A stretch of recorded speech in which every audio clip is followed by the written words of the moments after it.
Ahí va, bueno, se supone que está grabando. Sí, es la idea, Martín. La idea es que más o menos esto se va a ir grabando. A ver si puedo.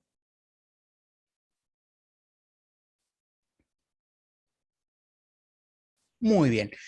Bueno, así que como les venía diciendo, el día de hoy vamos a hablar de esto, ¿no? De los fenómenos ópticos y de la refracción de la luz.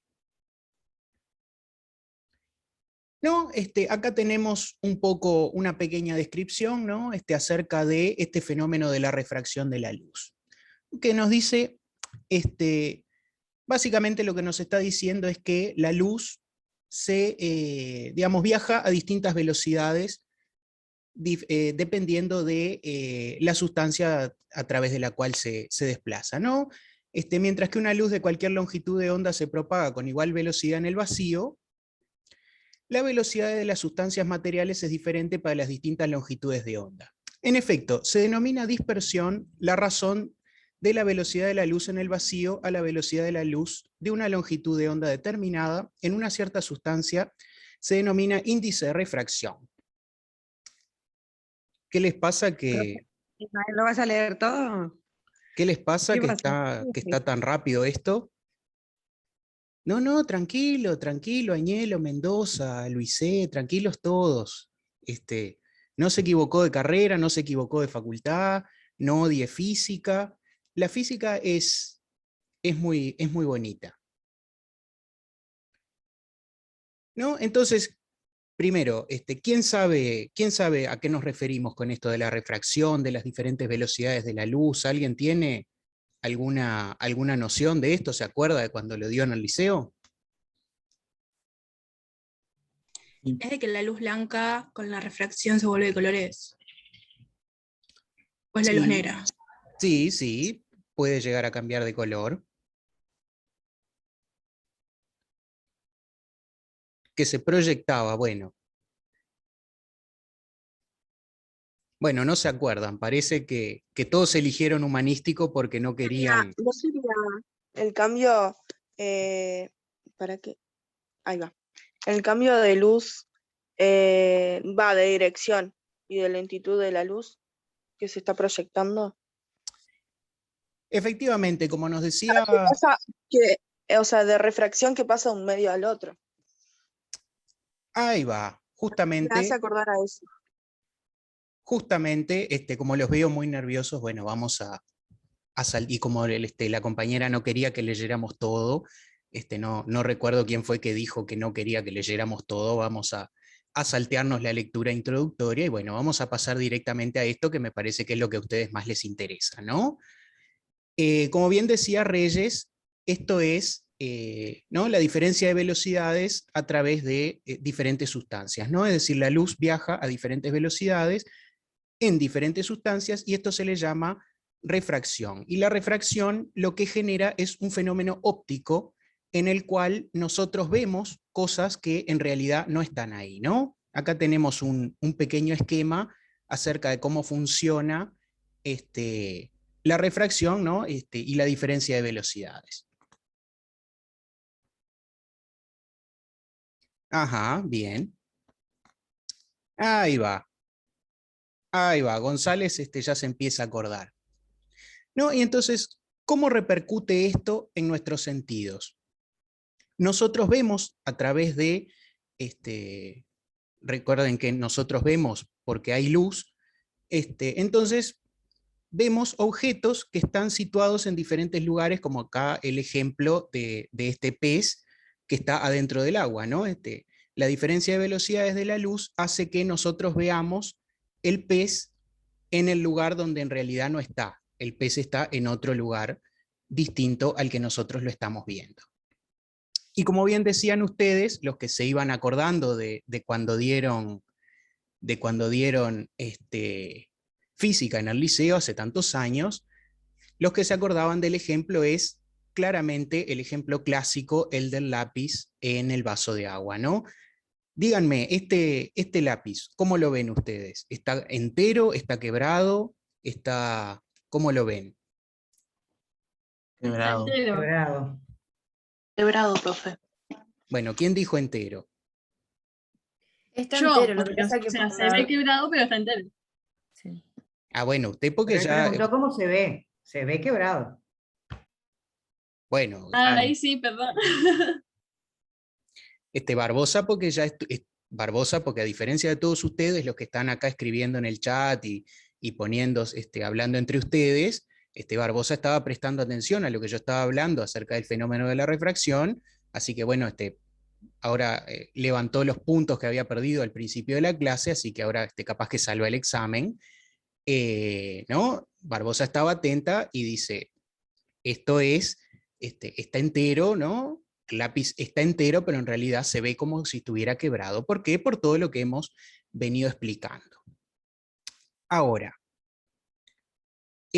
la situación es la siguiente, ¿no? Si esto es verdad, si todo lo que hemos venido diciendo hasta el momento es verdad, si en realidad el lápiz está entero, ¿no? Pues nosotros, ¿qué hacemos? Sacamos el lápiz del agua, lo tocamos y está perfectamente entero. Ahora, si es cierto todo lo que hemos visto acerca de la refracción, si es cierto que la diferencia de velocidades en la luz nos hace ver a nosotros que el lápiz está quebrado. Entonces, en realidad esto significa que uno de nuestros sentidos, el de la vista, evidentemente, nos ha jugado una mala pasada, ¿no? ¿No es cierto? No, o sea, el cambio es por la Por eso luz. Descartes desconfiaba de sus sentidos. Ajá, bien. Bueno, a Teti se le rompió la vista. No se le rompió, le funciona perfectamente. Usted está percibiendo justamente un fenómeno óptico con perfecta naturalidad, así que no se preocupe, no se le rompió nada. Ni ha hackeado el universo, ni ha pasado nada extraño, ¿no? Entonces, obviamente depende del ángulo de que lo veas, un montón de cosas, pero con cierto, digamos, con todas estas excepciones, ¿no? Nosotros podemos decir que este lápiz nosotros lo vemos de una forma distinta a la que en realidad es. Y si no podemos confiar en el sentido de la vista, ¿no? Porque esto es un fenómeno óptico que nosotros perfectamente podemos explicar, ¿no? Pero imaginemos que nosotros, si no podemos confiar en el sentido de la vista, tampoco podríamos confiar en el sentido del tacto, por ejemplo, ¿no? Y aquello que nos aparece como suave al tacto, en realidad podría ser algo rugoso, una superficie rugosa. Algo que se nos presenta dulce al sentido del gusto, en realidad podría llegar a ser amargo. Y no sé, eso que nosotros escuchamos como un re sostenido podría ser en realidad un do bemol, ¿no? Sea lo que sea que eso signifique. Porque yo de oído musical no tengo absolutamente nada y espero que no me demanden por copyright. ¿No? Pero digamos, si no se puede confiar en absolutamente nada, si no podemos confiar en ninguno de nuestros sentidos, si no podemos confiar en la vista, no podemos confiar en el gusto, no podemos confiar en el tacto, no podemos confiar en el oído, no podemos, digamos, no podemos tener ninguna confianza acerca de eso. ¿Qué nos queda? Digamos, La razón. ¿cómo? ¿Quién dijo? La razón. Ahí va, como dice Bravo, en lo único que podemos confiar es en aquello que, digamos, nos llega a nosotros o que nosotros podemos pensar que es totalmente independiente de los sentidos. Añelo, la billetera usted la toca, la huele, incluso la puede saborear. Así que la percibe a través de los sentidos. Digamos, todos los conocimientos que nosotros tenemos de alguna forma nos llegan a través de los sentidos, ¿no? Pero, digamos, no hay que perder tampoco la esperanza, no hay que entrar así en un estado depresivo como acá el muchacho que está llorando pensando que no puede confiar en los sentidos. Y tenemos que pensar que, como decía Bravo, nos queda todavía la razón. ¿Y qué es aquello que nosotros... sí, D'Angelo, va a estar, se va a subir al EVA en cualquier momento. Digamos, ¿qué es lo que la razón nos da? ¿Qué conocimiento nos da la razón? Puede decirlo Bravo si es que lo sabe, o puede decirlo alguna otra persona que lo sepa, que por ahí hablaban de Descartes hace un rato. No, Barreto, no llore después. Digamos, ¿qué conocimiento es el que nos da la razón? ¿Qué conocimiento es aquel que nosotros no podemos cuestionar o no podemos dudar acerca de su veracidad porque no nos está dado a través de los sentidos? No, Que viene Barreto, del mundo piense antes de tangible. hablar. ¿Cómo, López? ¿No es eso de que habían dos mundos y un mundo de las ideas perfectas y que hay algunas ideas que vienen de ahí? ¿O ese es otro filósofo? Puede Ese es ser. Platón. ¿Cómo? Ah, era otro. Puede ser que sea Nos la da, creación nos de da la sociedad. A ver, hablaron dos al mismo tiempo, un señor y una señora. Habla, Graciela. no, ¿qué conocimiento nos da de las cosas? A esa pregunta iba mi respuesta, al conocimiento de la realidad, lo que es en realidad. A ver, lo que es en realidad, a ver, el compañero que iba a decir algo. Yo he dicho que la creación de los estados, de las sociedades, se había dado a través de la razón. A través de la razón, sí, está bien, pero ¿y qué es aquello que nosotros sabemos que no lo sabemos debido a ninguno de los sentidos que nosotros tenemos? Es decir, aquello que nosotros no percibimos a través del tacto, del oído, de la vista, del gusto, etc. Que existimos. Lo que se ha comprobado científicamente, lo que se ha comprobado por algún medio. Bueno, la comprobación científica se da a través de los sentidos, porque usted lo ve o usted lo experimenta. Exactamente, como dice Barbosa en latín, como decía Bravo, aquel conocimiento que nosotros tenemos, que es totalmente independiente de la experiencia, es que nosotros mismos existimos. ¿Y por qué? Porque nosotros, antes de escucharnos, antes de vernos, antes de tocarnos, antes de lo que sea, sabemos, si usted no dijo nada, Mendoza, ¿qué 12 quiere? Lo dijo Bravo y después lo dijo Barbosa. Bueno, después vemos el VAR. Profesor, No, era Descartes que decía pienso luego existo, es la existencia. exactamente, es la existencia de uno mismo, ¿no? Como dice Rasciati, ¿era? Rascianti, sí. Rascianti. Siempre tengo problemas con su apellido. Digamos, esta es la idea de que pienso luego existo, ¿no? Es decir, la existencia de uno mismo es un conocimiento totalmente independiente de los sentidos.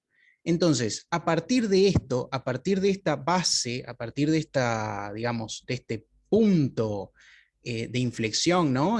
Aquello de un punto fijo y una palanca y se puede mover el mundo, este es el punto fijo que a nosotros nos da la oportunidad de pensar otro cierto tipo de cosa. ¿Qué no entiende Teti? Si quiere, lo explicamos.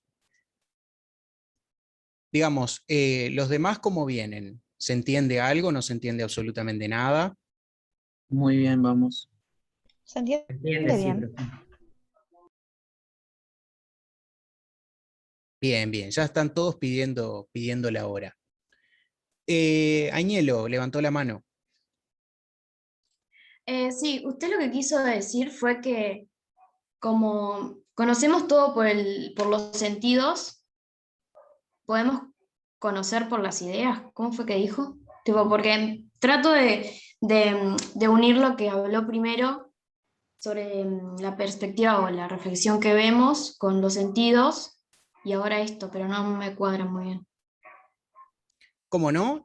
Hacemos un pequeño raconto. Digamos, lo que primero dijimos fue una situación, de hecho, una situación física, un fenómeno óptico, ¿no? Que se da y que nos demuestra, que viene a demostrarnos a todos nosotros que el sentido de la vista se puede equivocar, ¿no? Que aquello que vemos no necesariamente es lo que está en realidad en el mundo. entonces decimos, pero si nosotros percibimos la realidad y esa forma en que nosotros la percibimos está equivocada, entonces yo no puedo, con ese único ejemplo, ¿no? Significa que el sentido de la vista ya nos falló una sola vez.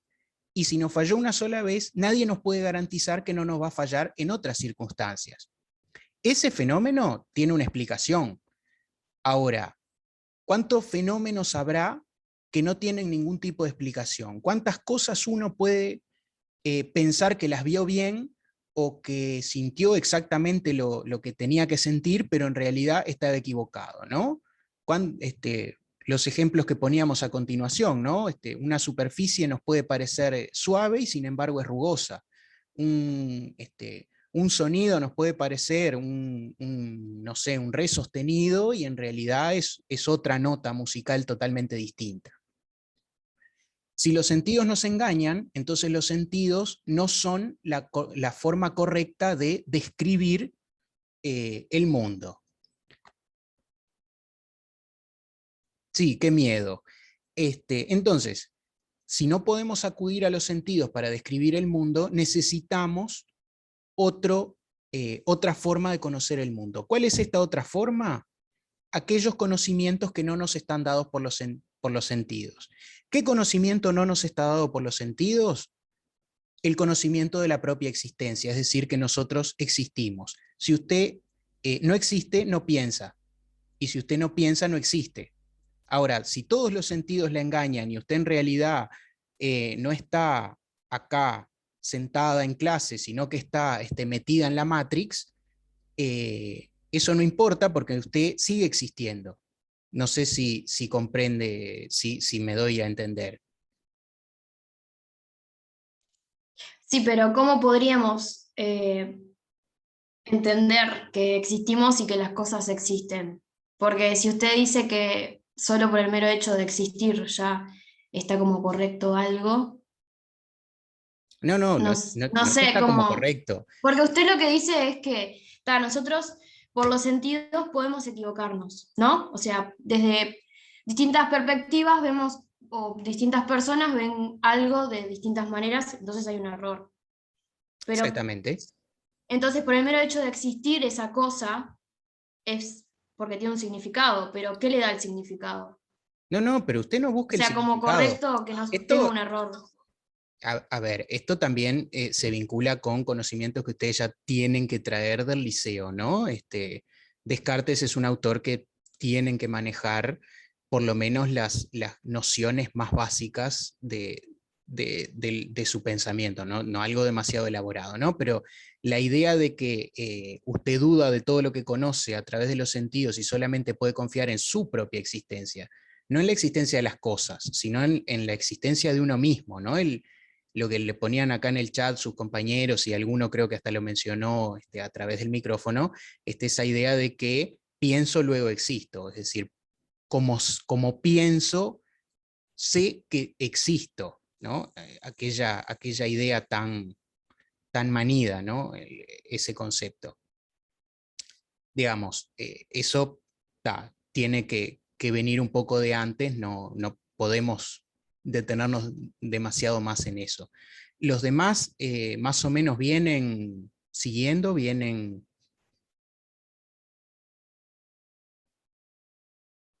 Sí, profe. Perfecto, acá veo que me dicen todos que sí.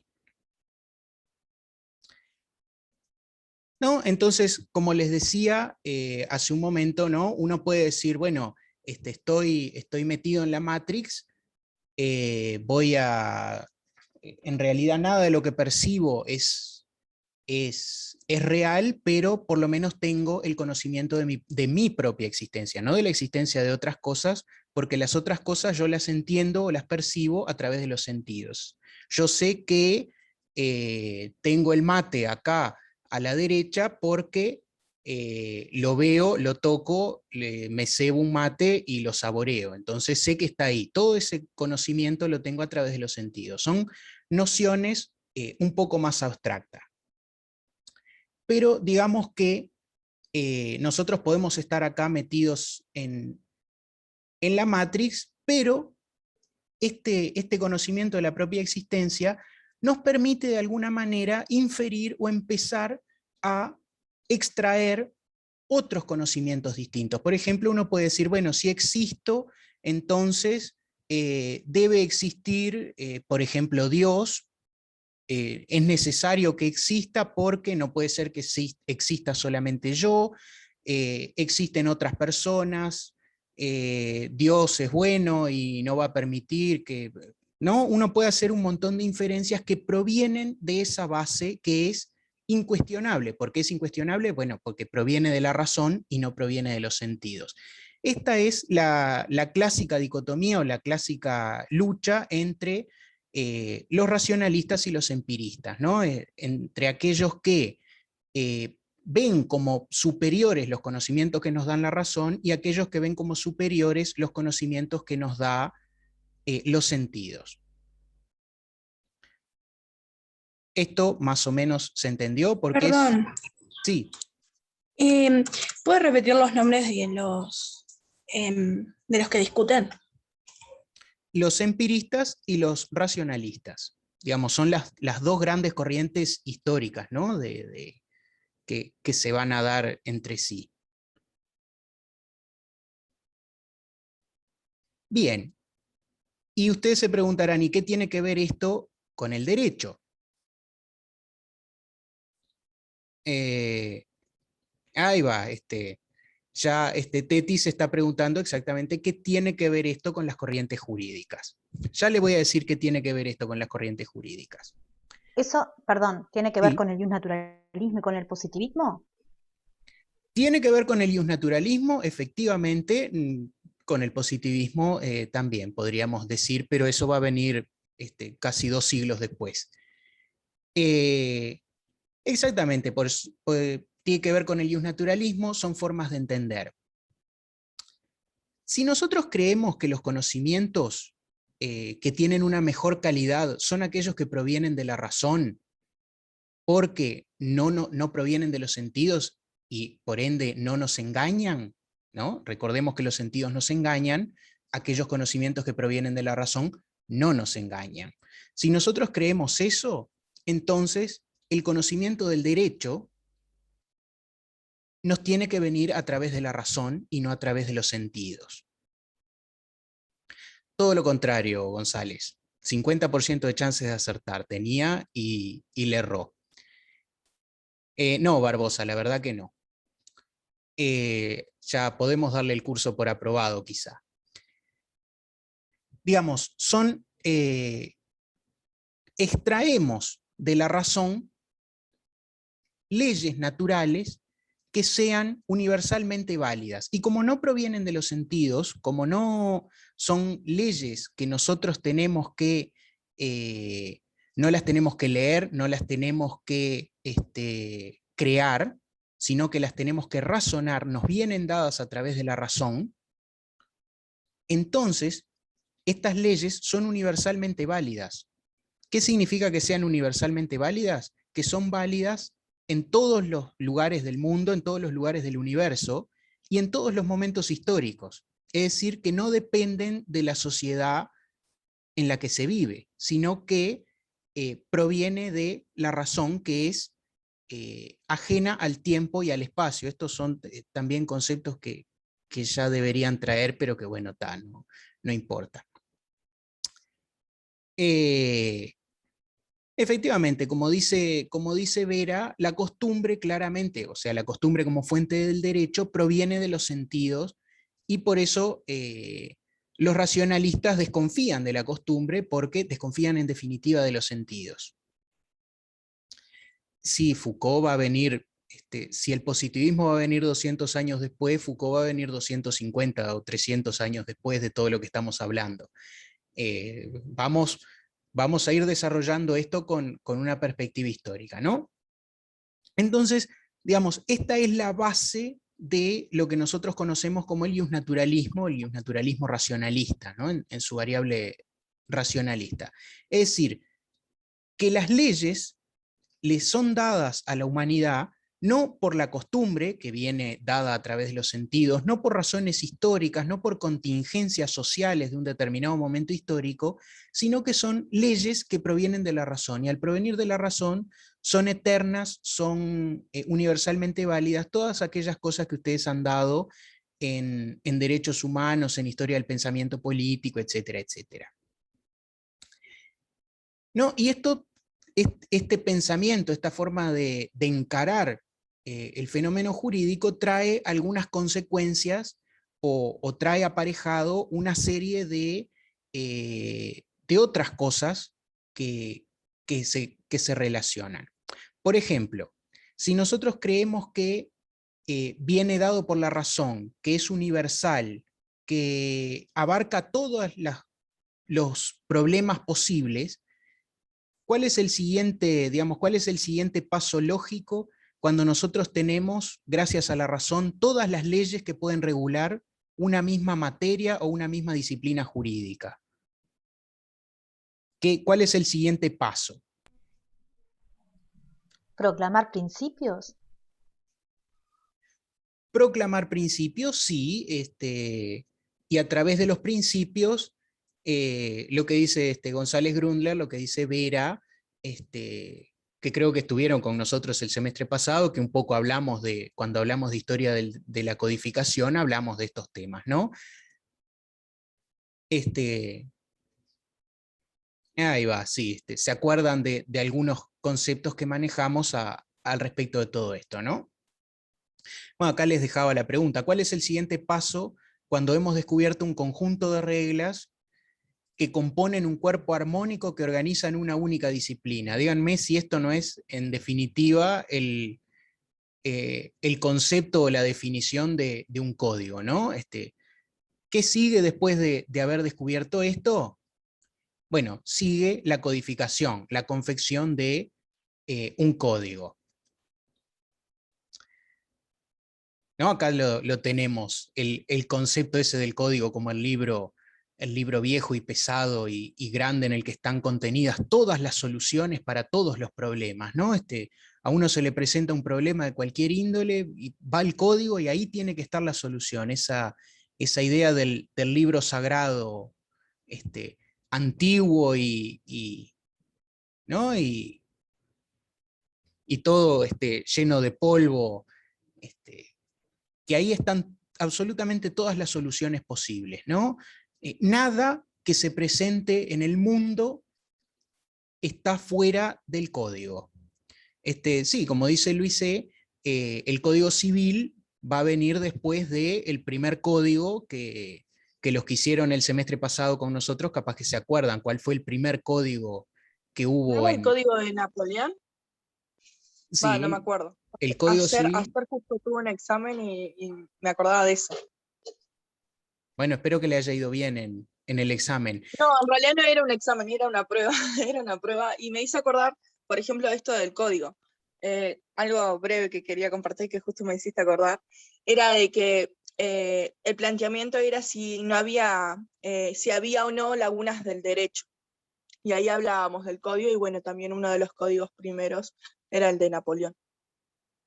Ahí va, bueno, usted trajo un tema, digamos, escabroso, ¿no?, para los iusnaturalistas, porque si uno cree en esta especie de universalidad de la razón, ¿no?, que la razón es universalmente válida, y que cualquier ser humano que tiene uso de razón puede acceder a este tipo de leyes, ¿no?, a las leyes naturales, entonces, en definitiva, no habría lagunas porque todo el derecho estaría cubierto, ¿no? Esa idea de que no existirían las lagunas del derecho. En Uruguay fue el Código de Comercio. No, el primer código no fue el Código de Comercio en el Uruguay. Y tampoco fue el de 1804 el primer código francés. ¿El mercantil? Tampoco, Pacheco. ¿No se acuerdan de lo que dimos el semestre pasado? ¿Cuál fue el primer código? No, tampoco, Forestero. El marítimo, el marítimo. ¿El de Bueno, Seguridad? ya empezamos a tirar, ya empezamos a tirar fruta. La de Justiniano, no, me fui a carajo.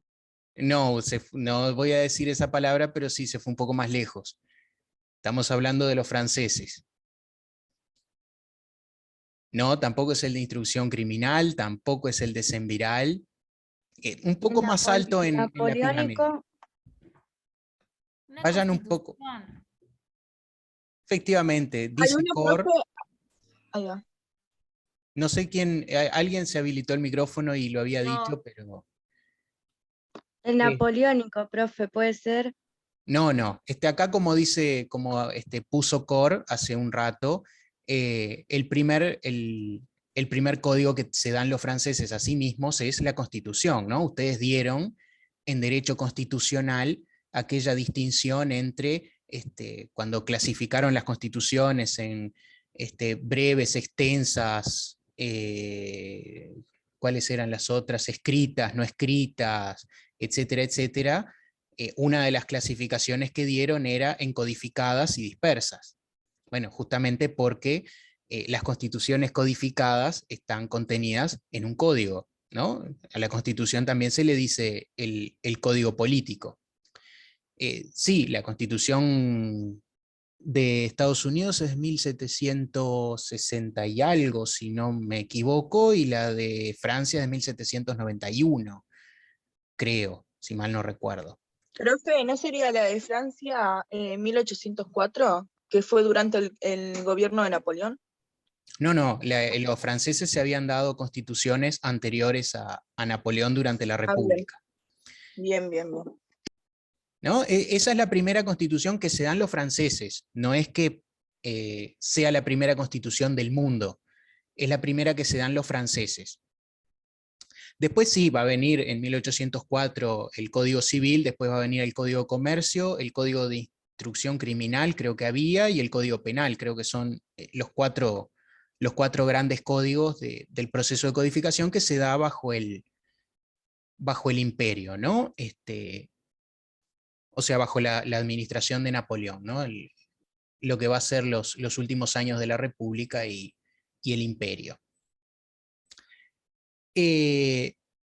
Digamos, ¿qué es lo que pasa en Francia? Y que para nosotros es importante. Esta gente, los racionalistas, entiende o ve en el derecho natural una justificación a la sublevación, ¿no? Es decir, el derecho natural de alguna forma les da los argumentos que ellos necesitan para hacerse con el poder político. Y una vez que se hacen con el poder político, lo primero que hacen es, fiel a todo este esquema de pensamiento en el que las ideas que nos da la razón son superiores a aquellas ideas que se derivan de los sentidos, lo primero que hacen es un código, el código político o la Constitución.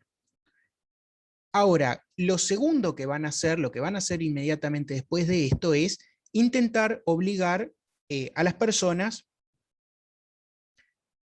a los civilistas, van a intentar obligarlos a hacer un código civil, un código de comercio, un código penal, etcétera, etcétera. Es decir, la idea de someter a un mismo cuerpo normativo donde estén absolutamente todas las soluciones sobre una disciplina dada, ¿no? Esa idea que nosotros veíamos ¿no? en la película de Piratas del Caribe, ¿no? El libro viejo que tiene todas las soluciones, como decía Reyes, creo que era, que no hay lagunas porque podemos, cuando se presenta un caso que no fue específicamente descubierto, que no fue específicamente reglamentado, podemos acudir a la integración con casos similares, podemos acudir a la interpretación, etcétera, etcétera, pero la interpretación solamente cuando son casos difíciles, ¿no? Cuando la letra de la ley no es clara, ¿no? Es lo que dice nuestro código. ¿No? Entonces, esa idea de un cuerpo normativo que tiene absolutamente todas las respuestas. Eso es lo que los racionalistas que tienen el poder político le imponen a estos civilistas para que redacten los diferentes códigos.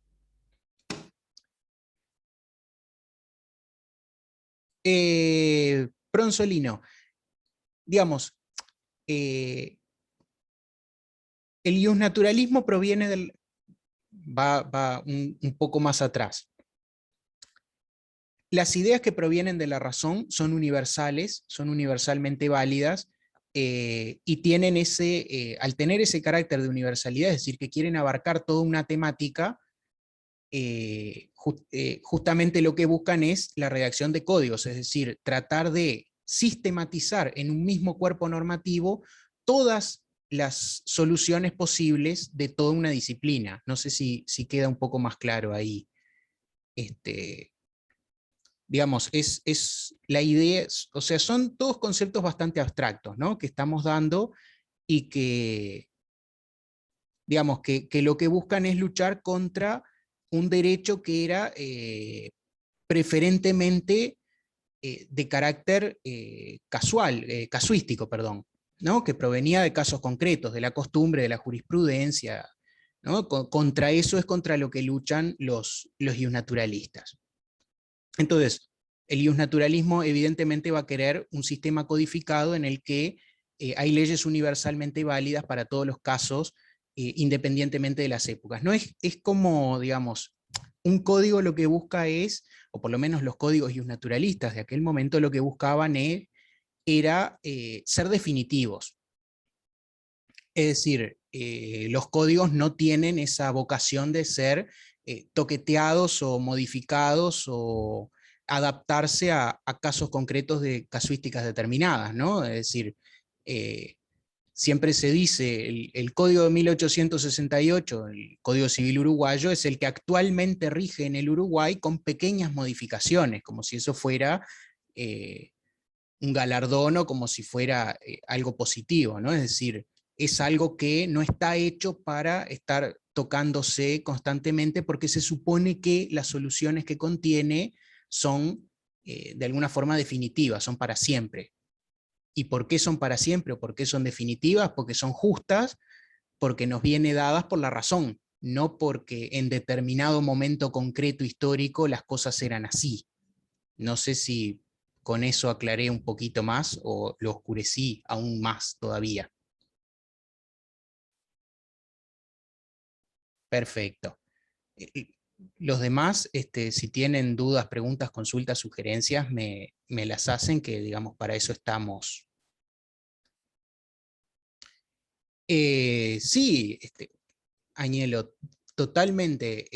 Esta idea, digamos, prevalece hasta el día de hoy, ¿no? La idea de que un código es la solución para traer orden a una disciplina jurídica, ¿no? Como puede ser aquellos temas que tienen que ver con la niñez o la adolescencia.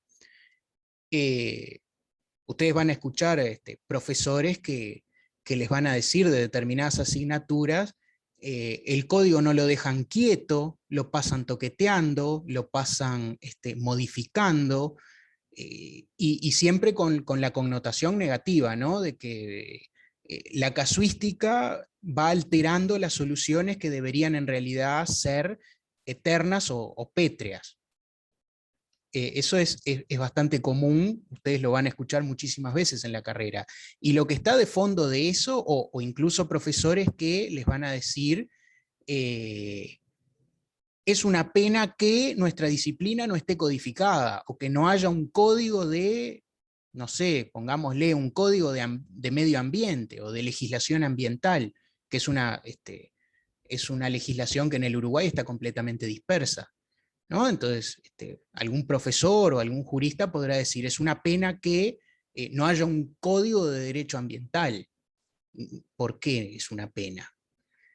No sé, pero es como que el código está bien y que esté disperso está mal porque sería algo caótico, sujeto a la casuística, sujeto a aquellas cosas que nosotros percibimos por los sentidos, de última, ¿no? Buscan ser duraderos porque es evidente que los tiempos cambian. Sí, digamos, lo mismo que les decía Luisé, lo mismo que le decía a sus compañeras hace un rato. Nosotros estamos hablando de ideas del siglo XVIII, siglo XIX. Pasa el siglo XX y el XXI, así que, digamos, ha tenido sus alteraciones, pero vemos que hasta el día de hoy, digamos, hay algunas cosas que todavía siguen existiendo. No, Barbosa, también es que está en primero. Después va a tener más disciplina. Sí, como dice Bentancor, derecho administrativo es un ejemplo de una disciplina que no está codificada, ¿no? Y muchas veces se busca, los profesores de derecho administrativo se quejan de la dispersión o de que tienen que acudir a diferentes fuentes, a decretos por un lado, a leyes por el otro, y que como que no está ordenado, ¿no? Como que es caótico, como que está sujeto a, como les decía hace un momento, está sujeto a la casuística, y eso es como que nos da miedo, ¿no? Es decir, cómo las leyes pueden estar sujetas a la casuística, eso no puede existir jamás. Las leyes tienen que ser dadas por antiguos legisladores, ¿no? Como acá vemos el Código Napoleón, ¿no? Y la hicieron hace 200 años y sigue vigente hasta el día de hoy porque son perfectas y rigen para todo tiempo. Y bueno, si hay que modificarlo es porque hubo un pequeño problema en aquel momento, pero la idea es que cuanto menos se toque, mejor. Justamente sí nos ponemos naturalistas. Es que nuestra formación es extremadamente naturalista. Contrario a lo que, en esto sí voy a discrepar con el escribano Cabral, que él dice que nuestra formación es positivista, en cuanto a que nosotros queremos que el derecho sea el derecho escrito, sin duda que sí, somos muy positivistas en ese sentido, pero desde el punto de vista del trasfondo que nosotros tenemos ideológico, ¿no? de pensamiento jurídico, claramente tenemos una enorme influencia del iusnaturalismo. Digamos, es como una conmixtión, como ¿no? Como un entrevero que hacemos entre ambas. Bueno, Bentancor trae el tema de las garantías, lo hablamos en un momento, ¿no? Y tal, lo que les mencionaba hace un rato, digamos, esta idea de crear códigos que tengan estas respuestas universalmente válidas, que no dependan de momentos históricos, claramente es una reacción frente a lo que era el derecho medieval, el derecho feudal, que ustedes habrán dado en el semestre pasado. Los que cursaron con nosotros sé que lo dieron porque me tocó a mí darlo, así que, y los que no lo dieron, están las clases subidas a YouTube, y ya que están por ahí, le pegan una me gusteada y una suscribida, y me siguen en Telegram, que tengo Telegram. No, mentira, no tengo Telegram, por eso les digo eso. Digamos, es una reacción a el derecho medieval, que estaba claramente basado en la costumbre, en la casuística, en la jurisprudencia también, ¿no? Oh, ahí va. Y digamos, esta forma de pensar el derecho, nuestra Constitución es de carácter iusnaturalista. Acá dice que se me cortó un segundo, me parece. No se perdieron de nada. Nuestra Constitución es de carácter iusnaturalista también. Los artículos 7 a 72 tienen derechos, deberes y garantías que preexisten a la misma. Sí y no. Hay un trabajo del doctor Sarlo, creo que está muy bueno, que estudia justamente, él se pregunta si el artículo 72 de la Constitución es realmente de carácter iusnaturalista, y llega a conclusiones de que en realidad es una mezcla un poco extraña entre un iusnaturalismo más religioso, y unas ideas propias del momento en que se puso el artículo, ¿no? Creo que fue en la Constitución de 1918, es decir, la reforma laica del Estado, etcétera, etcétera. No lo tengo el trabajo, yo lo leí hace muchos años, pero bueno, si les interesa eso, capaz que se los podemos conseguir. ¿Cuál es el problema que tiene esto, ¿no? Digamos, esta forma de pensamiento. Si nosotros tenemos que un código tiene estas soluciones tan maravillosas que provienen de la razón, que provienen de... O sea, la razón no se equivoca, a diferencia de los sentidos. los conocimientos que da la razón entonces no pueden ser equivocados en ningún caso. El derecho natural proviene de la razón, que no se equivoca. Ergo, el derecho natural tampoco se equivoca. Y el derecho natural está plasmado en un código que tiene las soluciones a todos los problemas que se pueden presentar en cualquier momento de la humanidad, en cualquier lugar del mundo. Bueno, ante tamaño monumento jurídico, nosotros no podemos hacer más que rendirnos, ¿no? Que rendirle homenaje y pleitesía y ver en el código la obra definitiva de superación de la humanidad. Entonces, el juez, que es quien tiene que en definitiva que aplicar el código, ¿no? Que solucionar un caso concreto, ¿qué es lo que va a hacer o en qué se va a ver convertido como consecuencia de este pensamiento? Bueno, el juez se convierte, para los racionalistas del siglo XIX, ¿no? Para los naturalistas, se convierte en un autómata, que es lo que nos decía Bentancor, creo que era hace un rato, capaz estoy equivocado, ¿no? Que nos preguntaba, ¿y eso no da más garantías? ¿No? Y creo, intuyo que atrás de esa pregunta, pero eso no da más garantías, está esa idea de que el juez es un autómata que aplica el derecho. Es decir, que el juez no pone de sí absolutamente nada, sino que lo único que hace es recibe un caso, ¿no?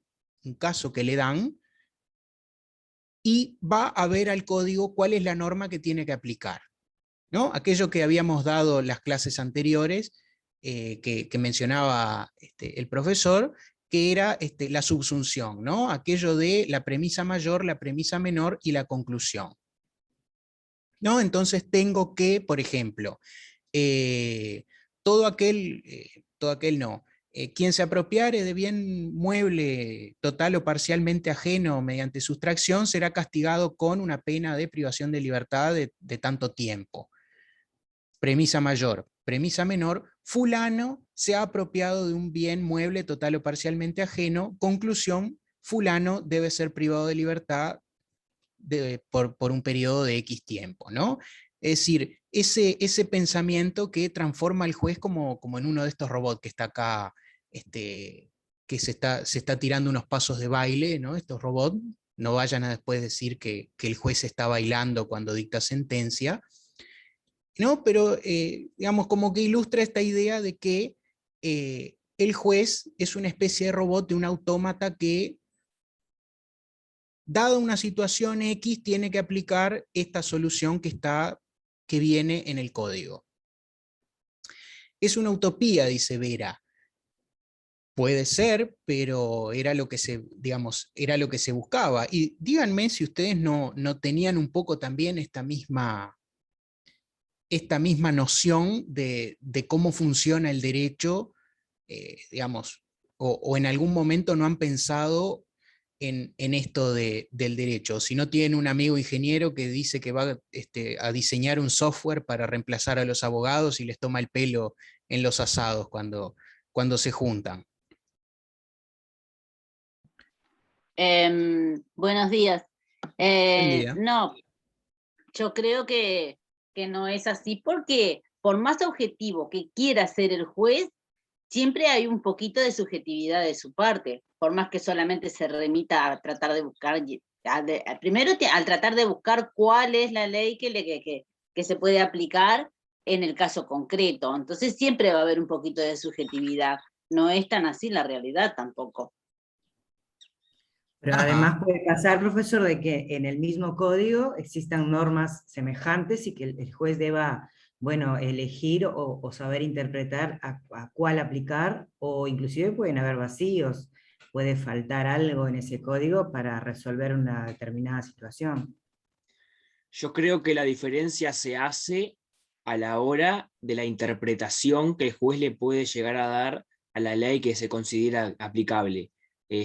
Dos jueces pueden dar una distinta, parecida pero distinta en ciertos puntos, interpretación a ciertas leyes. Sí, ya están mechando cosas de interpretación, pero usted recuerde... Deme un segundito que le contesto acá al compañero y ya la dejo. Además creo que usted había levantado la mano. Digamos, usted ya me empieza a hablar de interpretación, pero usted no se olvide que el código nos obliga. Es decir, el código, y además proviene de las leyes naturales, y el código contiene normas sobre interpretación. Usted me podrá decir, sí, pero yo puedo interpretar las normas sobre interpretación. Es verdad, pero recuerde usted que usted está obligado a interpretar el derecho como el código mismo le dice que usted tiene que interpretar el derecho. ¿Y cómo le dice el código que tiene que interpretar el derecho? Siguiendo las leyes o siguiendo las directivas del derecho natural. Es decir, cuando el código es claro, usted no puede desatender el tenor literal, ¿no? Creo que algo así dice el Código Civil. Es decir, en definitiva está lo que está de trasfondo, o lo que yo quiero que ustedes comprendan del pensamiento naturalista que está en el fondo de esto, es que no hay mucho donde interpretar cuando la ley es clara. ¿Y por qué es clara? Porque nos viene dada a través de la razón. Es decir, no hay mucho que discutir. Esto es claro porque nos viene dado de la razón. No hay conocimiento a través de los sentidos que pueda afectar la forma en que yo veo esto, porque esto no viene dado a través de los sentidos. No hay dobles interpretaciones porque no hay dos formas de verlo. No hay luz que viaja a diferentes velocidades a través de dos sustancias distintas, porque proviene de la razón, de última. Entonces, usted puede decirme, claro, usted tiene 250 años o 300 años de diferencia con mucha de la gente que sostiene estas cosas. Entonces, claro, para usted es mucho más fácil porque usted ya tiene nociones acerca de interpretación, nociones acerca del lenguaje, nociones acerca de un montón de cosas, o no sé, capaz que no las tiene demasiado pulidas, pero por ahí las intuye porque, digamos, fueron desarrolladas, ¿no? Podríamos mencionar a Perelman, que escribió allá por la década del 50 de todos estos temas, pero digamos, es 150 años posterior a todo lo que estamos dando. Tengo dos personas que levantaron la mano y que no puedo ver quiénes son. Florencia Reyes es una, soy yo. Adelante. Profe, no sé, yo me confundí como en la parte donde los compañeros empezaron a hablar sobre interpretación, porque creo que a lo que ibas era lo que tiene que realizar sí o sí el juez, que es aplicar, o sea, de acuerdo a una norma general, la solución al conflicto. Ellos tienen la obligación de resolver todos los casos que se les sometan y resolverlos conforme al derecho, ¿no es así? Porque me confundí en esa parte. Según el iusnaturalismo es aquello de subsumir, ¿no? Que veíamos las clases pasadas. Aquella idea de, que también me imagino que lo deben haber dado en filosofía en el liceo, aquella idea de todos los hombres son mortales como premisa mayor, Sócrates es hombre como premisa menor, ergo Sócrates es mortal como conclusión a ese silogismo, ¿no? Esto es lo mismo. Un contrato es un acuerdo de voluntades por el cual una parte se obliga para con la otra a dar, hacer o no hacer alguna cosa, dice el Código Civil, palabra más o palabra menos. Fulano acordó con Mengano dar una cosa, ergo fulano celebró un contrato con Mengano, ¿no? Digamos, es la conclusión. Y así funciona para todo el derecho, funciona para el derecho penal, funciona para el derecho de familia, funciona para, digamos, para todas las disciplinas jurídicas, se puede aplicar este mismo esquema de pensamiento que hemos dado en llamar el silogismo, ¿no? Es decir, premisa mayor, premisa menor, conclusión. Entonces, de vuelta con lo que estábamos viendo acá, el juez termina siendo un autómata, termina siendo una persona que no piensa, que no pone nada de sí, porque lo único que tiene que hacer es ver si la premisa mayor entra dentro de la premisa menor, al revés, si la premisa menor entra dentro de la premisa mayor, y si entra, hay una conclusión, y si no, hay otra distinta. Pongamos por caso, quien con intención de matar diere muerte a otra persona será castigado con X cantidad de privación de libertad. Fulano no dio muerte a Mengano, fulano no será privado de libertad. Es la conclusión porque no entra dentro de la premisa mayor. No sé si aclaré un poco, Reyes. Sí, profe. Sí, sí, sí. Gracias. Perfecto. ¿Alguien más había levantado la mano?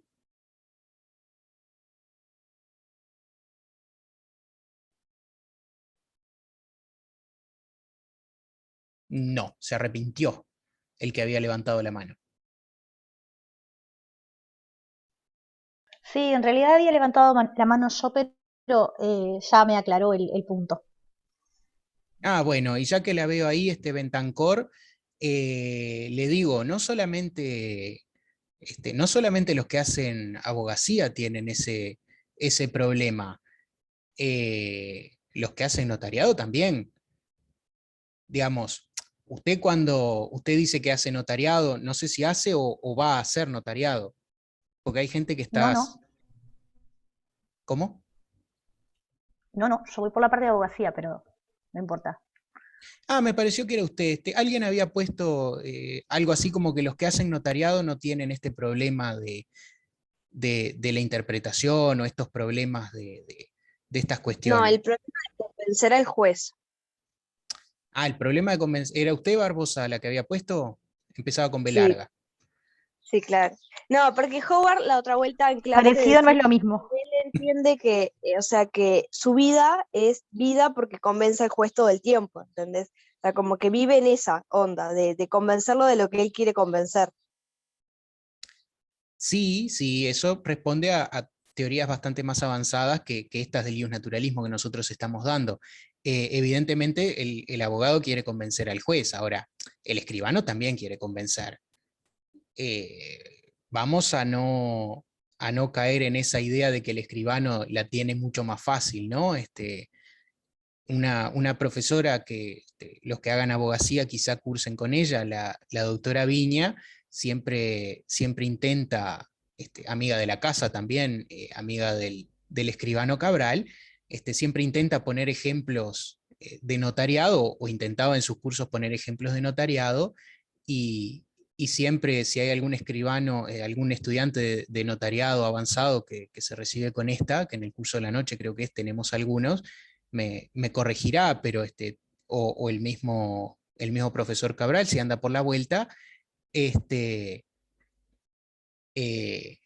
las actas de constatación, ¿no? Que los escribanos hacen y que, digamos, van a una casa, ¿no? Y miran una humedad y dicen, hay humedad, ¿no? Y después hacen un acta de constatación donde dicen que hay humedad. Y después constatan cosas como que un tablero de cableado hace cortocircuito. ¿Y qué sabe el escribano de cables? ¿Qué sabe el escribano de electricidad como para hacer un panel de cableado o saber cuál es el problema? Y bueno, en realidad el escribano lo que da fe es de que, por ejemplo, otra persona viene y le dice, ¿no? Un electricista certificado por UTE viene y le dice, fulano, ¿no? El escribano después dice,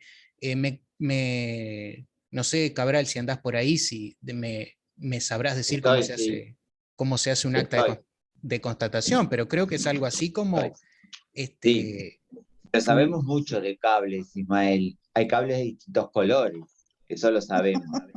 sí, sí, me imagino, pero creo No, que es... el ejemplo que nosotros trabajamos y lo vamos a trabajar después en el taller, el acta de constatación es perfecto, pero por ejemplo, cuando a mí me contratan para constatar que en tal boliche hacen ruidos molestos fuera de hora, lo que sea, y yo voy y me posiciono allí en el boliche el viernes de noche a las 22 horas. Y yo levanto un acta ese viernes a las 22 horas y hay o no hay ruido, va a depender. Y eso, la aclaración es, como bien dice Marcela, decís, tú es una fotografía, y ustedes saben qué pasó antes de la fotografía y qué pasó después de la fotografía, no sabemos, porque es una fotografía, es el momento.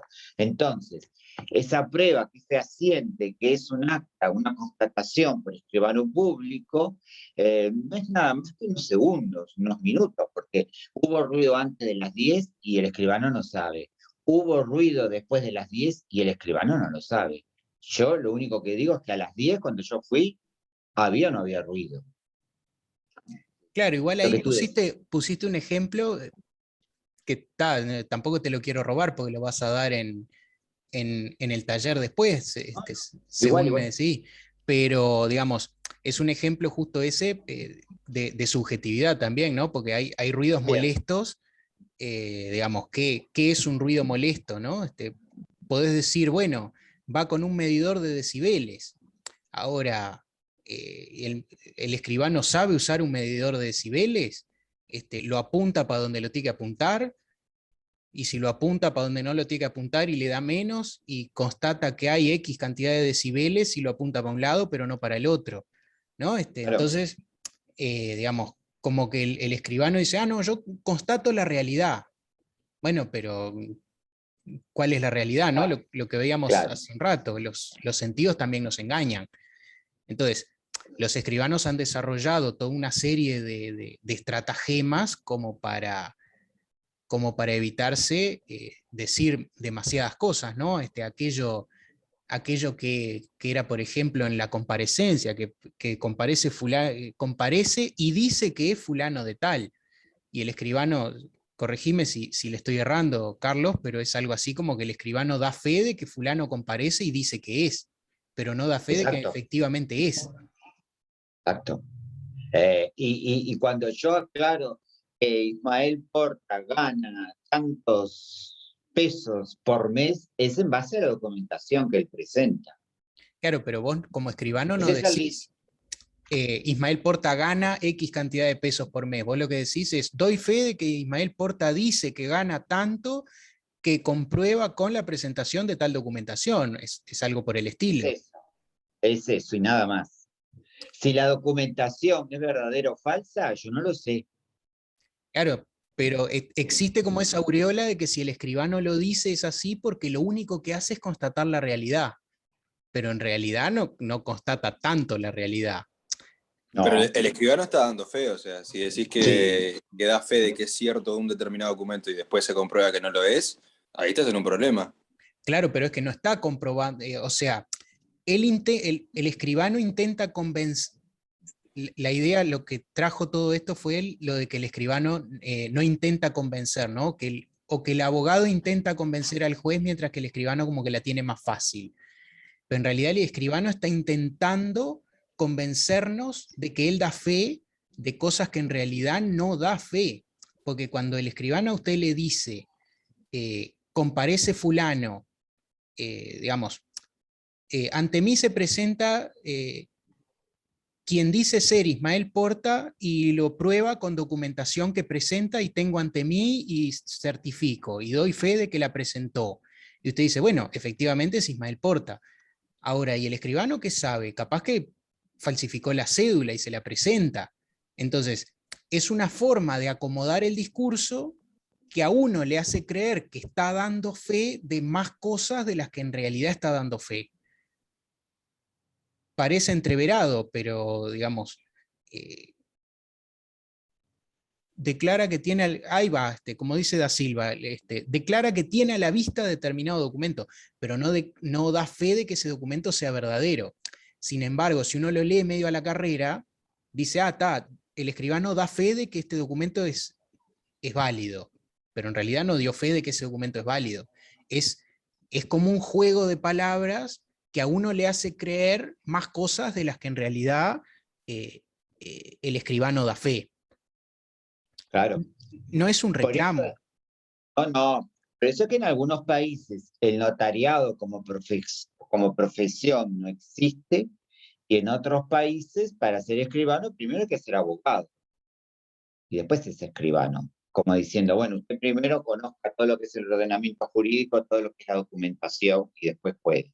Y en esos países donde no existe el escribano, porque bueno, porque es un poco eso como dice Ismael, bueno, pero ¿para qué? Si yo tengo la documentación y ya soy abogado, ¿por qué yo no puedo hacer lo mismo que el abogado, que el escribano? Porque en definitiva el escribano lo que está diciendo, yo certifico porque tengo un certificado.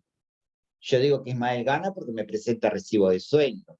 Yo digo que Florencia Reyes es Florencia Reyes porque presenta la cédula. Y eso lo puede hacer cualquier persona. Lo hace el funcionario público cuando dice, préstame la cédula para iniciar el trámite. Y el funcionario público no es un escribano público. ¿No? Pónganse a pensar. Y hay una cantidad de cosas. Entonces, Claro, pero por eso es que en algunos lugares dicen, bueno, no, el escribano público, esa función puede ser entendible, sí, el prestador de la fe pública, etcétera, etcétera, pero no tiene por qué ser específica de esa persona, ¿no? La puede tener un abogado, ¿por qué no? Conoce lo que es el ordenamiento jurídico y conoce lo que son los documentos. Muy discutido, ¿eh? No es para solucionar acá, ni para que ustedes digan no estoy de acuerdo. Pero por eso que está diciendo Ismael, bueno, entonces, al final, ¿con qué nos quedamos? Bueno, es una cuestión de base, es una cuestión de en qué creo yo. Si yo me apego, y acá viene lo que decía Ismael, si yo me apego al papel, sí, voy a precisar un escribano. Ahora, si yo me apego a la razón, nosotros todavía tenemos eso hasta en los trámites. Tráigame, había un sketch de un programa muy cómico, el hombre, no sé, qué era lo que, ya me olvidé, qué era lo que quería hacer, plantar un arbolito y siempre le faltaba un papel. el arbolito de Coquito en La Tuerca, un programa argentino.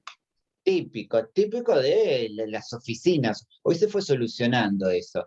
Y tráigame tal papel, y tráigame, pero acá le falta el certificado de no sé qué, y ahora le falta el certificado de no sé cuánto. Ahora, nosotros como docentes en secundaria estamos enojados porque tenemos hasta el 30 de septiembre plazo para presentar el certificado que lo expide, no sé dónde lo tengo que ir a sacar, ante la arena, de que no esté en el registro de violadores. Usted me dirá, ¿es importante o no es importante? Pero nos volvemos a eso, ¿no? Esa información la tendría que manejar el Estado, porque yo soy funcionario público. Bueno, entonces tengo que ir adelante de la arena, y como todo uruguayo estamos dejando, porque ya empezamos septiembre mañana y el plazo es hasta el 30 de septiembre. Y va a haber, presten atención al informativo, que cerca del fin de septiembre van a aparecer las colas, porque va a ir un informativista y decir, ¿qué es esta cola? ¿Qué están haciendo? Y los docentes de secundaria, de primaria, todos ahí vamos a ir a hacer cola, porque dejamos para último momento a sacar el certificado que no estamos en el registro de violadores. ¿Pero por qué? Porque hay que presentar el papelito. ¿Por qué? Porque nos apegamos a eso del papelito y no utilizamos la razón, ¿no? Decir, bueno, a ver, vamos a pensar, ¿es tan importante el papel? Yo esto lo puedo averiguar de otra forma. ¿Pero por qué? Porque seguimos con eso. Si yo no veo el papel, usted no puede entrar. Y eso es así, eso está en la sociedad uruguaya. Ahora, por suerte, yo creo que se flexibilizó con esto de que, bueno, como no se puede ir, se hacen trámites vía remota, ¿no? Yo puedo asumir a un cargo, que de hecho lo he hecho en Facultad de Derecho, y Ismael lo debe haber hecho, vía remota. Porque si no, yo cuando voy a Bedelía tengo que llevar una clase de papeles y el timbre. Bueno, ahora eso lo puedo hacer por internet. Y otros trámites más que se pueden hacer. Bueno, Pero yo te eso debería interrumpo ser- porque acá Barbosa ya está haciendo unas cuestiones ilegítimas, y está dando fe de que no está en el registro. No, usted, Barbosa, lo que tiene que dar fe es de que a usted le presentaron unos papeles que dice que usted no está en el registro. Así usted se deslinda de responsabilidad y no va presa, pues si no está dando fe de algo que no es verdad. Aparte, un certificado que tiene una validez, es lógico, de 90 días. Porque es lógico. No me dan un certificado por 5 años. Que quiere decir que yo por 5 años no voy a ingresar a ese registro. Y bueno, entonces siempre caemos en eso. ¿Y eso por qué es? Porque va desde los inicios, como dice Ismael. ¿Cómo pienso yo? Porque va por ahí. ¿En qué corriente jurídica me paro para armar una ley, para promover una ley o un registro?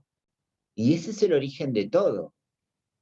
Es eso que está diciendo Ismael, que parece a veces muy tonto o muy descontextualizado, muy teórico, pero no, eso trae consecuencias en la forma de dictar una ley, por ejemplo. No digo más nada, porque dice Ismael que le quito tiempo. No, está correcto. Además, yo le di entrada porque estábamos discutiendo justamente estos temas que como decía, ahora no me acuerdo quién era que lo mencionaba, va también con eso de interpretación y obviamente también con argumentación, ¿no? Convencer al juez pasa mucho por el tema de argumentar, ¿no? Pero para ver que no solamente los abogados argumentan, ¿no? No solo los abogados caen en aquel chiste que hacía un profesor, sí, lo tengo presente, Gorosito. Aquel chiste que hacía un profesor, amigo mío, que decía algo así como: el abogado estaba en el tribunal y decía, es cierto, señor juez, que mi cliente mató a su padre y a su madre con un hachazo en la cabeza mientras dormía, pero le pido al tribunal que tenga clemencia, al fin y al cabo se trata de un pobre huérfano. ¿No? Como esa actividad de argumentación que tiene como fundamento o como idea justificar cualquier tipo de hecho, ¿no? Digamos, es como la idea que se tiene del abogado, que puede ser así en algún caso extremo, pero que el escribano también obviamente la tiene, ¿no? El escribano no es que constata la realidad así pura y simplemente. Como me decían, ya estamos en hora, así que vamos a ir dejando por acá. Y la clase que viene, entonces, vamos a empezar con el siguiente tema, que es escuela histórica, ¿no? Porque si nosotros vimos el iusnaturalismo, vamos a ver las primeras críticas, ¿no? Ustedes ya lo han criticado bastante al iusnaturalismo, vamos a ver las primeras críticas que se le hacen al iusnaturalismo, pero las primeras críticas desde un punto de vista histórico, ¿no? Es decir, aquellos primeros en criticarlo y sus argumentos. Podríamos dar argumentos actuales que critican al iusnaturalismo, pero sería descontextualizar demasiado a aquellos viejos autores. Así que bueno, nos vemos el jueves. Y no sé si tienen dudas, preguntas, consultas o sugerencias, estamos a las órdenes.